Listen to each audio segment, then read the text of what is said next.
السلام عليكم ورحمة الله وبركاته.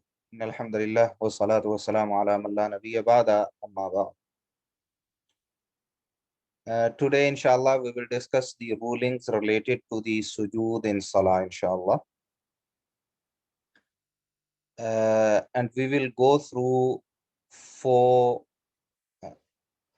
parts during this discussion, inshallah. The first part will be about how to go down in the sujood when you are standing after ruku. Now you are going to sujood. So how will you go there? Will you put your hands on the floor first or your knees on the floor first? The second part will be about uh, the etiquette of sujood, like how to do sujood and what is the manner of sajda, and whether if there is any difference between men and women while doing sajda. The third is about sitting between the sujood and the supplications there. And the final part will be that when you finished two sajdas and you are in the first rakah or third rakah and you are going to stand up for the next rakah, so how will you stand up from there? Will you go up straight from sajda, or you need to do jalsa istirahat there where you sit once and then you stand up? So the first issue is about how to go down in the sujood. The scholars, they differed on this, and there are two views about that. One is that you are supposed to put your knees on the ground first and then you put your hands on the ground. And then the second position is that you need to go down in a way where you put your hands on the floor first and then you uh, touch the ground with your knees. So the first position, which is you have seen people from Hanafiya around us, they do like that, like they from standing position, they put their knees on the ground first and then they uh, touch the floor with hands. This is the position of Ahnaf, Shafi'iyya, and Hanabila. So Hanbalis, they have the same position as well. And their evidence is the hadith of Wa'il bin Hujr radiyallahu ta'ala anhu, that he says that Ra'aytu Rasulullah sallallahu alayhi wasallam, that I saw Rasulullah sallallahu alayhi wasallam idha sajada wada rukbatayhi qabla yadayhi, that when he was going to do sajda, he placed his knees on the ground before his hands. وَإِذَا نَهَضَ رَفَعَ يَدَيْهِ قَبْلَ رُكْبَتَيْهِ, and when he got up from sujood for next rakah, he lifted his hands before his knees. So going to sajda and standing up from second sajda, both positions mentioned in this hadith as per the opinion of Ahnaf or Hanabila or Shawafi. But this narration is daif. There is a narrator in the chain which his name is Sharik, and he is a daif narrator. So that's why this hadith is not suitable for an evidence.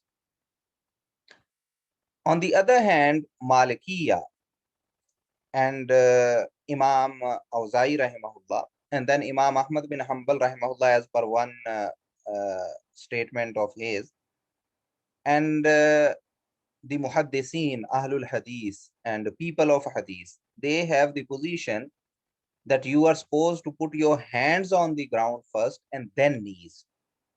And the dalil and evidence for that is the Sahih Hadith from Sunan Abi Dawood, that Abu Huraira radiyallahu ta'ala anhu, he says that Rasulullah sallallahu alayhi wasallam, he said, "Ida sajada ahadukum," whenever one of you does sajda, fala yabruk kama yabrukul ba'i. So he should not go down in the manner, he should not kneel down in the manner of a camel. Rather, what should he do?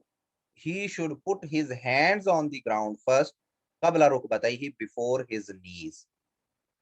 Now, this hadith is authentic, and the people from the other opinion, they accept as well that this narration is authentic. But they claim that there is some mix up in this hadith. The words have been mixed up, they claim. And they justify their claim is that al-ba'ir, the camel, how he sits. They say that camel, he puts his front knees on the ground first, and then he goes down from behind. So that's why they claim that maybe it could be a mix up from narrators, that they wanted to say that Rasulullah Sallallahu Alaihi Wasallam said that put your knees before hands, and they changed the words by saying that put your hands before knees. But this claim is baseless. This is not a correct claim. Why?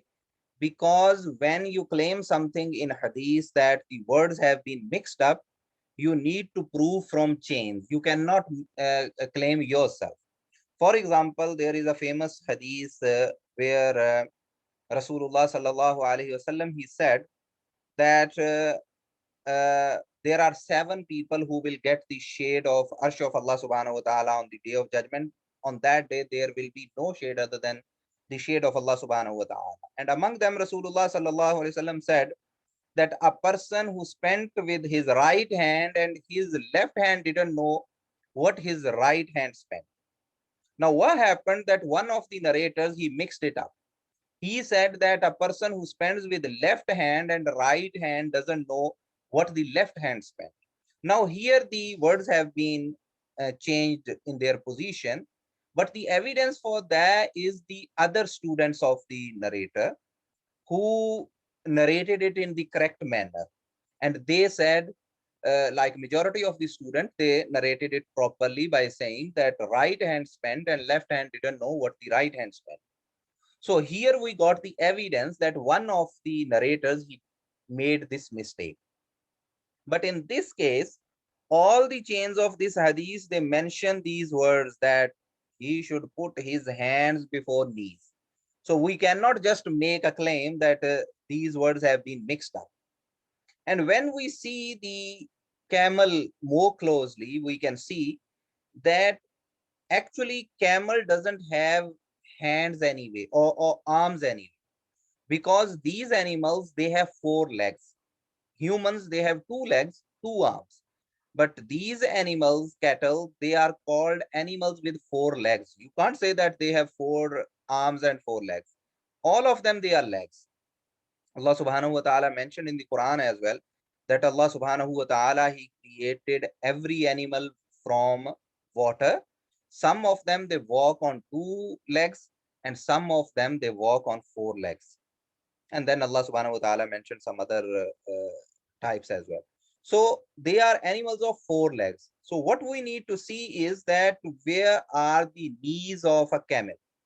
The knees of a camel, they are on the front legs, not on the back. If you see the joint of the legs of a camel, you will find that his rear legs, the joints are similar to the elbows.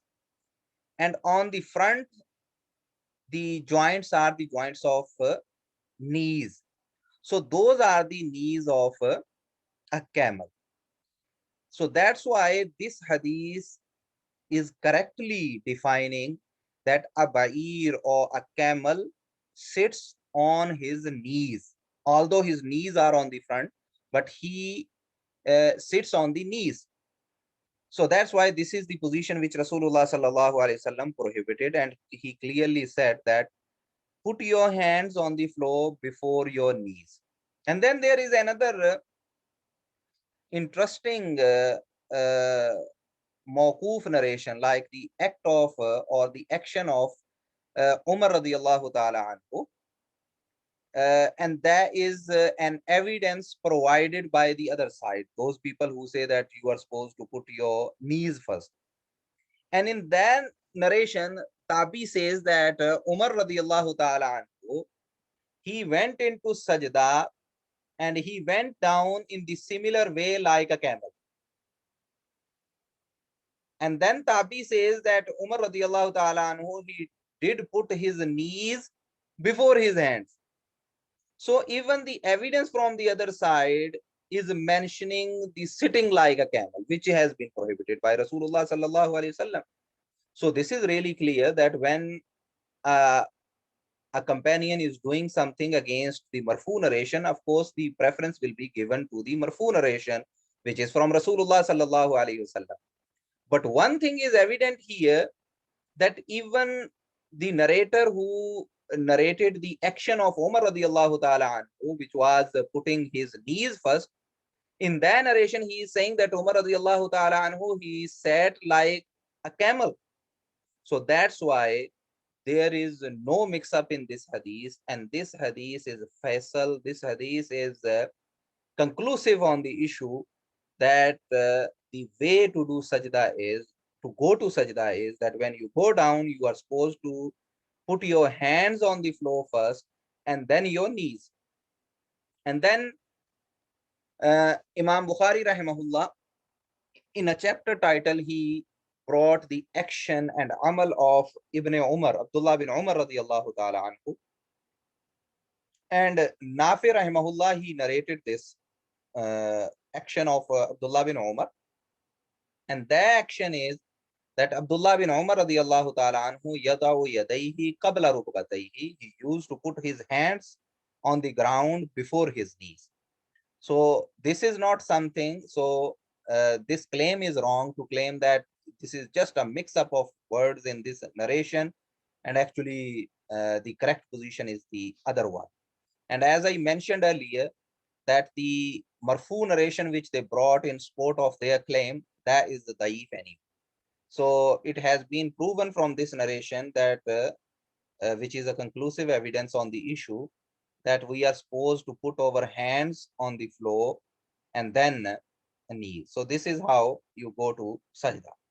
Once you are in sajda, then you are supposed to do sajda on 7 bones. Abdullah bin Abbas radiallahu ta'ala anhu, he says, and this is a famous hadith found almost in every hadith book.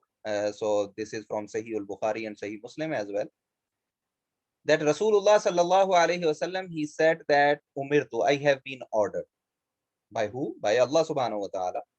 An asjuda ala sab'ati a'dumin, that I should do sajda on 7 bones. What are they? Alal jabha. First is forehead. Wa ashara bi yadihi ala anfi. When Rasulullah sallallahu alayhi wasallam was saying forehead, he did ishara, he pointed towards his nose. So what does that mean? That when Rasulullah sallallahu alaihi wasallam said forehead, forehead includes the nose as well, because Rasulullah sallallahu alaihi wasallam pointed towards nose, the bone of the nose as well. So this bone joined with the forehead, this should touch the ground. This is the first bone which must touch the ground.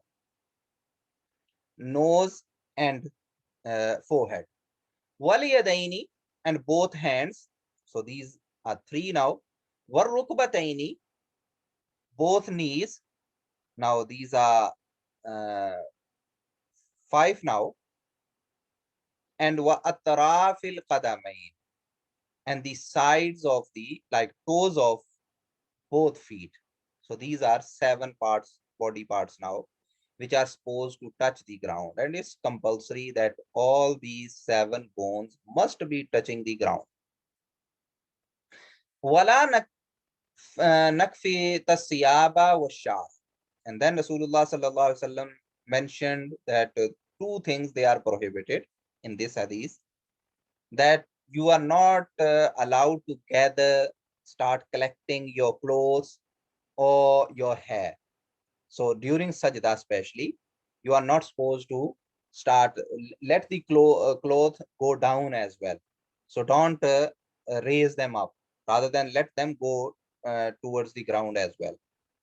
So some scholars, they had been from the era of the companions, they had this position that even you are not supposed to hold your clothes before sajda as well.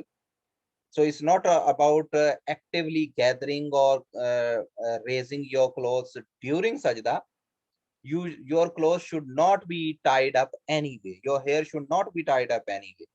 So to be on safe side, we need to make sure that our clothes are not tied up. So sometimes we do, when we do wudu and our sleeves are up, so when we start salah, we need to make sure that we bring them down. If it's a half sleeve shirt, that's fine. But if it's full sleeve, then sleeves should not be tied up. So these are 7 bones which should and which must touch the ground. And when they touch the ground, then you should not just go down and touch the ground with your whole body in a way like where elbows or like your arms, they are touching your body, your tummy, and then your forearms are touching the ground, like too close to the ground. That is prohibited. Rather, the way is that Rasulullah sallallahu alaihi wasallam, when he used to do sajda, he used to spread his arms, and he used to be in a like a raised position.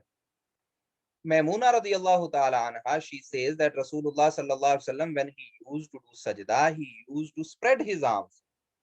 Hatta yura wadahu ibtayhi min warai. Because during those days there was no proper like stitched clothes, so there was like sheets. So when Rasulullah sallallahu alaihi wasallam used to open his arms, people from behind, they could see his armpits, and his armpits they have whiteness, so they could see the whiteness of his armpits from behind. وَإِذَا قَعَدَ إِطْمَأَنَّ عَلَى فَخِذِهِ الْيُسْرَى. And this hadith also mentions that when he used to raise his head from first sajda, he used to sit on his left thigh, as we sit after sajda anyway. So this is from Sahih Muslim. So the thing is, Rasulullah sallallahu, his amal here is that he used to open up his arms. He was not touching his belly with his arms. And then Anas radiallahu ta'ala anhu, he says, and this is an authentic hadith, that Rasulullah sallallahu alaihi wasallam said, "La yaftarish ahadukum zira'ihi fi sujudi iftirash al-qalb." That don't rest your forearms on the ground like a dog when you are doing sajda. So dog, when he sits on the ground, he puts his forearms on the ground, touching the ground. So your hands should be touching the ground, but forearms should not be touching the ground. This is prohibited. And then Rasulullah sallallahu alaihi wasallam, his action was mentioned by Abu Humayd al-Sa'idi radiyallahu ta'ala anhu in his famous and longer hadith. And in that hadith, he said, "Wastaqbala bi atrafi asabi'i rijlayhi al-qibla," that his toes were facing the qibla.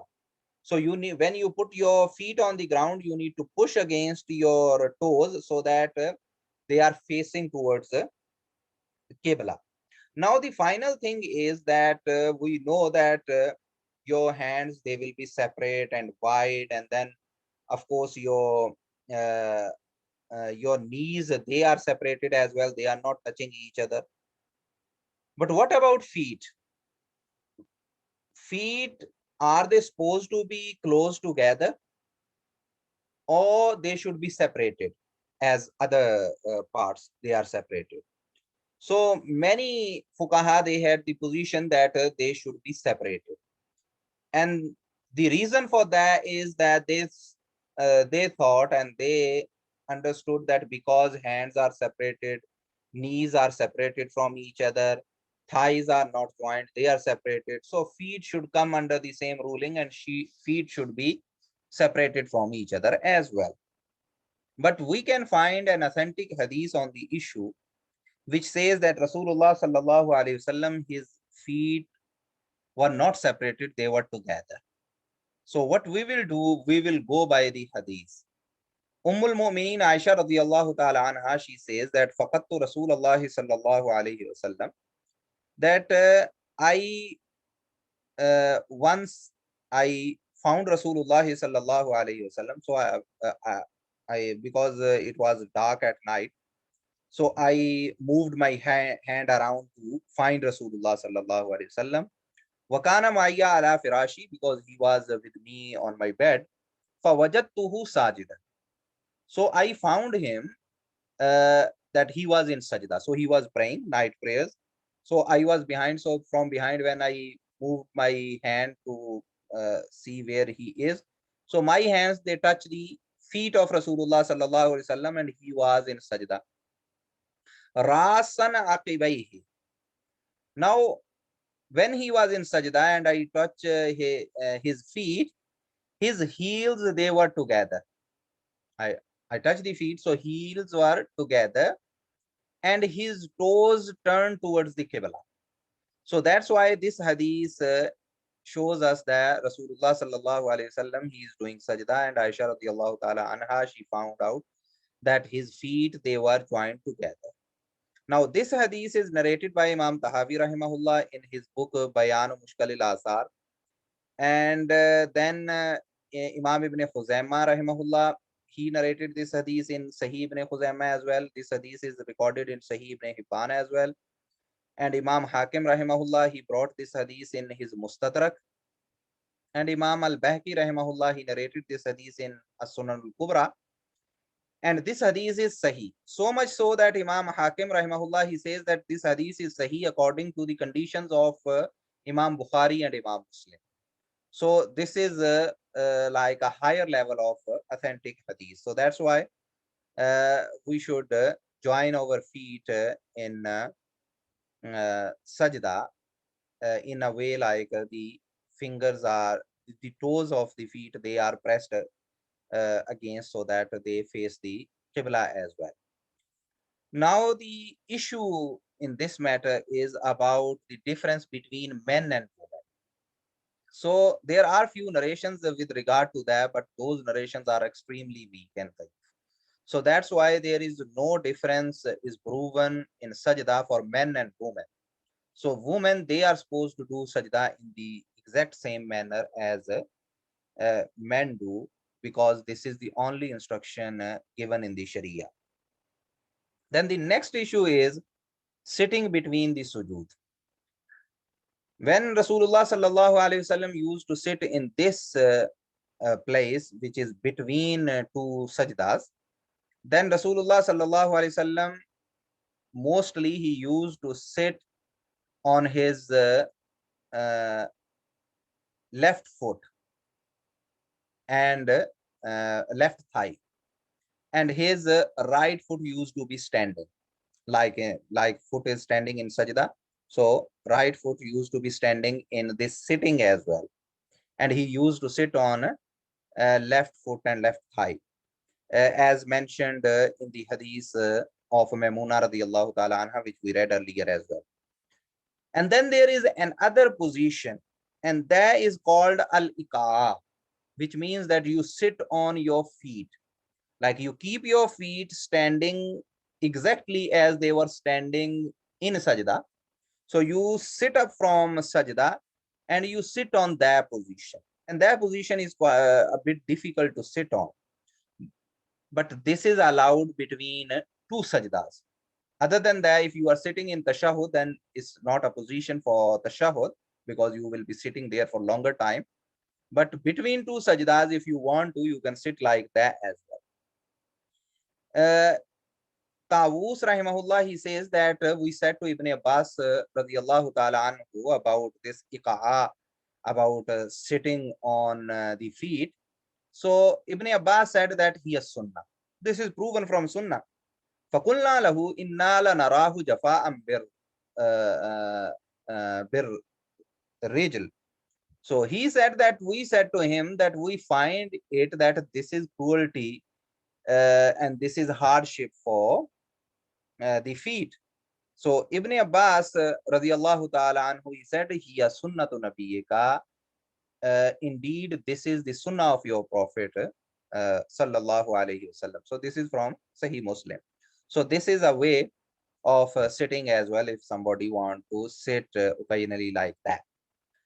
And then what to read in that position. Before we go into what to read in that position, we need to know that it's really important that when we raise our head from first sajda, we need to sit in that position with contentment properly, instead of just going up and going down to next sajda straight away, because this is musi'us salah.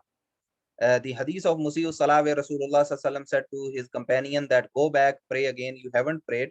One of the mistake was that he was not sitting properly between two sajdas. So a person who is being too quick, like he didn't sit properly and he went to next sajda again, this will not be counted like two sajdas.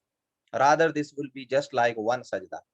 So that's why this is really important, that sitting between two sujood properly, this is fundamental part of salah. When we sit there, then we are supposed to say a dua there. Rasulullah sallallahu alaihi wasallam used to say Rabbi ghfirli twice, two times. There is another hadith in this regard which mentions a dua here. Allahumma ghfirli warhamni wahdini wa'afini wajburni. And then there are other versions as well with a little bit difference of a couple of words. But those narrations, they are daif. The dua is authentic for salah, as mentioned in an authentic hadith in Sahih Muslim. But where this dua is mentioned, the hadith doesn't specify this location or this place that you are supposed to read it between two sajdas. So the dua is authentic in a hadith which only says that read this dua in your prayer. But the hadith which says that read it between two sajdas, the hadith is not authentic. And this hadith, Rabbi Ghfirli, is authentic. So a person should make these words a habit to read between two sajdas instead of the other one. And other one could be read anywhere in salah where you are supposed to do dua in salah, like in sajda. Rabbi Ghfirli, once you said that, after that you can read that as well. You can read that after Durood, Allahumma salli ala Muhammadin, and then you read Allahumma inni a'udhu bika min adhabil qabr, that one. And then after that, when you are doing different duas, you can read that dua as well there. And then the next issue is standing up after the sujood for second rakah, for example. Then we find the way from Rasulullah sallallahu alaihi wasallam that when he used to stand up for next rakah, and there is no tashahhud there actually, he stood up he raised his head from second sajda, then he used to sit for a while, and then he used to take sport with his hands, and then he used to stand up for next rakah. Malik bin Huwairas al-Laysi radiyallahu ta'ala anhu, he says that he saw Rasulullah sallallahu alaihi wasallam offering his prayer. فَإِذَا كَانَ فِي وِتْرٍ مِّن صَلَاتِهِ, when he was in the odd rakah of his salah, lam yanhad hatta yastawiya qa'idan, he didn't stand up from there until he sat for a moment and then he got up. So this is how he narrated the action of Rasulullah sallallahu alaihi wasallam, and this is from Sahih al-Bukhari. Now the people or fuqaha who are against that and say that one should stand up straight away from sajda, they claim that this was because Rasulullah sallallahu alaihi wasallam, he became heavy and he was weak towards the end of his life. That's why they started this practice that he used to sit and then take sport with hands, and then he used to stand up. Otherwise, this is not the standard way. But the problem is the other way which they are recommended is not proven from Rasulullah sallallahu alaihi wasallam. So how can you prove, or how can you claim that that is the standard way, which is not proven? So that's why this is the only way proven from Rasulullah sallallahu alaihi wasallam. And that's why this is the way how one should stand up after finishing his sujood, and he is going to stand up for second rakah. Another narration with the similar meaning, which says that Malik bin Huwairas radiyallahu ta'ala anhu, he came and fasalla bina fi masjidina hadha, and then he led us in Jamaat in this masjid, and he said, Inni la usalli bikum, I will pray with you guys. Wama uridu salata, I didn't have intention, I didn't have the intention to pray, but I am praying just to show you how Rasulullah sallallahu alaihi wasallam used to pray. Qala Ayyub, the narrator Ayyub says that I asked my teacher Abu Qilaba, wa kayfa kanat salatuhu? How was the salah and prayer of Malik bin Huwairas radiyallahu ta'ala anhu? So Abu Qilaba said that misla salati shaykhina haza. He used to offer salah just like this Sheikh Amr bin Salama.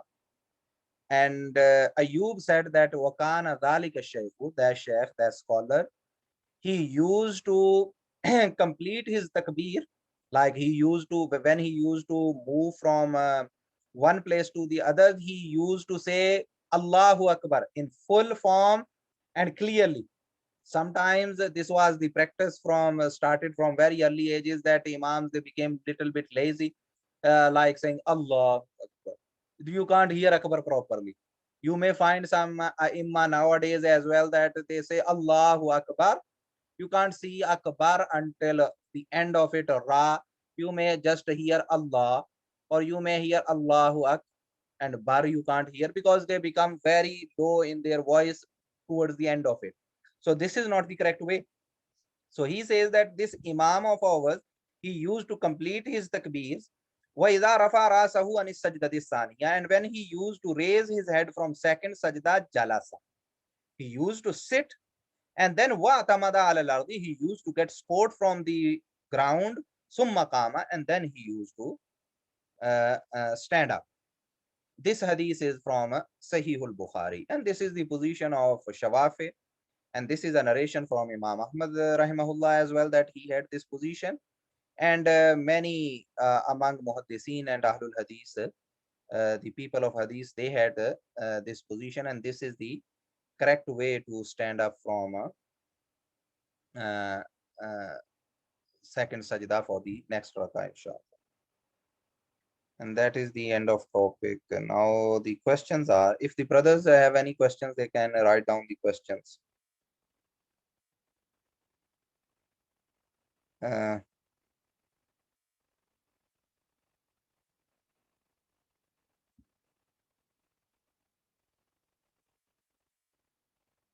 Uh, brothers, if you have any questions, brother Ismail, he put up the question that if you are wearing a hood jacket, this goes over the head and covers the forehead, should one remove it before going back down to the sujood?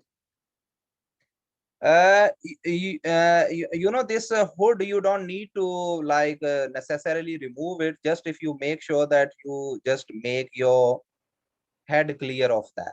There are some narrations that some of the companions, they did sujood on imama as well, but to get out of ikhtilaf and to be sure, it's better that you keep your forehead clear. So if you can just move it a little bit so that your head can be like remain uncovered.